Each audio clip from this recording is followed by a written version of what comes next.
Welcome back to my channel. আমার চ্যানেলের পক্ষ থেকে সবাইকে অনেক অনেক ভালোবাসা জানিয়ে শুরু করছি আজকের রেসিপি। আজকে তৈরি করব আমের চাটনি। তো এখানে আমগুলো মুখ কেটে খোসা ছুলে জলে ভিজিয়ে রেখেছি। আর আমের চাটনিটা করব আজকে নকুলদানা দিয়ে। এখানে নিয়ে নিয়েছি নকুলদানা। তো রেসিপিটি প্রথম থেকে শেষ পর্যন্ত দেখুন আর প্লিজ চ্যানেলটা সাবস্ক্রাইব করুন। সবার প্রথমে আমগুলো কেটে নিচ্ছি।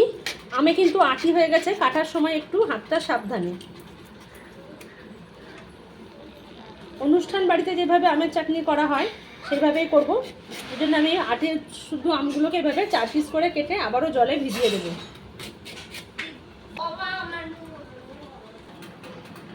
দেখুন সমস্ত আমগুলো 4 পিস করে এভাবে কেটে নিয়ে জলে ভিজিয়ে রেখেছি। আর দেখুন আম থেকে কিন্তু অনেকটা কষ ভাব বেরিয়ে গেছে। এবার এটাকে ভালো করে ধুয়ে পরিষ্কার করে নেব। সবার প্রথমে এখানে কড়াইতে জল বসিয়ে দিয়েছি, জল গরমও হয়ে গেছে। এবার এই গরম জলের মধ্যে আমটাকে একটু ভাপিয়ে নেব, সেদ্ধ করব না, জাস্ট গরম জলে একটু ভাপিয়ে নেব। গরম জলের মধ্যে আমগুলো সমস্ত ছেড়ে দিলাম।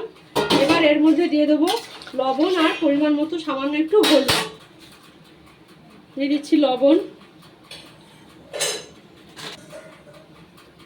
অল্প একটু হলুদ গুঁড়ো,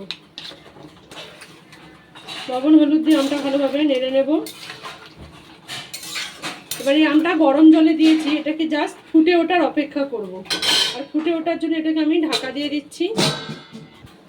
2 মিনিট পর ঢাকাটা খুলছি।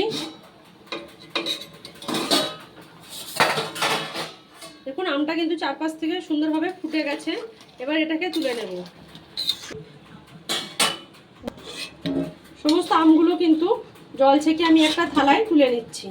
আম কিন্তু সেদ্ধ করার পর গরম জলের মধ্যে রাখবেন না, তাহলে কিন্তু বেশি একটা কাদা কাদা ভাব হয়ে যাবে। চাটনিটা তৈরি করার জন্য আমি গ্যাসে কড়াই বসিয়ে দিয়েছি। দিয়ে দিচ্ছি একটু সরষের তেল, 1 চামচ মতো। তেল বেশি দেওয়ার কোনো প্রয়োজন নেই। সরষের তেলটা গরম হয়ে গেছে।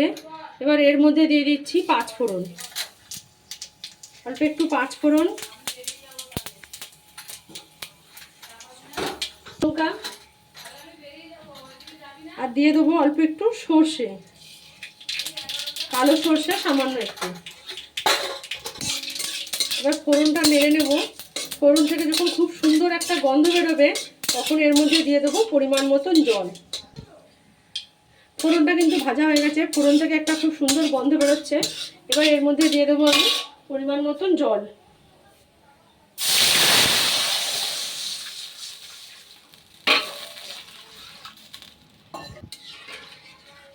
জল দেওয়ার পরে এখানে আমি দিয়ে দেবো 1 বাটি নকুলদানা।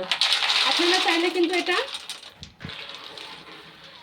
নকুলদানাটা যতক্ষণ গলছে ততক্ষণ এটাকে হাই হিটে অপেক্ষা করব। আপনারা চাইলে এখানে চিনিও দিতে পারেন। আমি নকুলদানা দিয়ে করছি, আবার কিন্তু মিছরি দিয়েও করতে পারেন। দেখুন এখানে কিন্তু নকুলদানাগুলো সম্পূর্ণ গলে গেছে আর শিরাটাও কিন্তু অনেকটা হয়ে এসছে, একটা আঠালো ভাব এসে গেছে। এবার এর মধ্যে দিয়ে দেবো আমি সেদ্ধ করা আম। আমি কিন্তু এখানে আম সেদ্ধর জলটা ফেলে দিয়েছি যাতে টকটা কম হয়।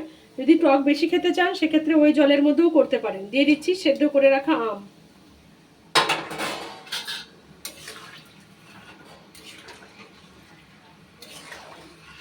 আর কালারের জন্য দিয়ে দেবো আমি এখানে সামান্য একটু আরও হলুদ। আপনারা যদি সাদা রাখতে চান তাহলে হলুদ দেবেন না, আমি কালারের জন্য অল্প সামান্য একটু হলুদ গুঁড়ো দিয়ে দিলাম।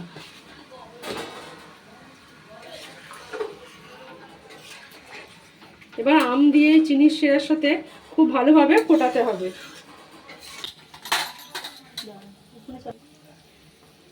যতক্ষণ আমটা এখানে শিরার সাথে ফুটছে ততক্ষণ এখানে আমি গ্যাসে একটা কড়াই বসিয়েছি, একটা মশলা করে নেব। দিয়ে দিচ্ছি একটা শুকনো লঙ্কা, অল্প একটু মৌরি আর অল্প সামান্য একটু 5 ফোড়ন। এটাকে শুকনো কড়াইতে একটু ভেজে নেব। দেখুন মশলাটা কিন্তু ভেজে নেওয়া হয়ে গেছে। মশলা যেন পুড়ে না যায় সেদিকেও নজর রাখতে হবে। এভাবে একটু শুকনো কড়াইতে এটা ভেজে নেওয়া হয়ে গেছে। ঠান্ডা হলে গুঁড়ো করে নেব।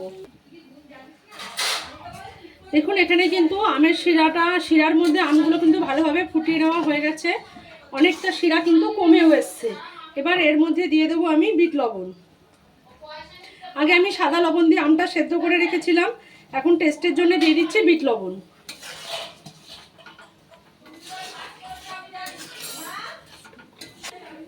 যে মশলাটা ভেজে রেখেছিলাম সেটা গুঁড়ো করে নিয়েছি, এবার সেই ভাজা মশলাটা দিয়ে দেবো এই আমের চাটনির মধ্যে। এবার মশলাটা দিয়ে খুব ভালোভাবে মিশিয়ে নিচ্ছি। এবার সমস্তটা দিয়ে মিশিয়ে একবার ফুটিয়ে নিচ্ছি। মশলা আর লবণ দেওয়ার পরে চাটনিটা ফুটে গেছে, এবার এর গ্যাসটা আমি বন্ধ করে দিচ্ছি আর ঢাকা দিয়ে রেখে দেবো এখন কিছুক্ষণ ঠান্ডা হওয়ার জন্যে। আমের চাটনি কিন্তু গরম গরম পরিবেশন করবেন না, কিছুক্ষণ বাদে ঠান্ডা হয়ে গেলে এটাকে পরিবেশন করব। এখন একটা ঢাকা দিয়ে রেখে দিচ্ছি।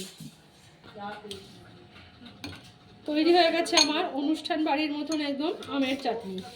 এখানে দেখুন একটা আমও কিন্তু ভেঙে যায়নি, সবগুলো আম কিন্তু একদম গোটা গোটা আছে।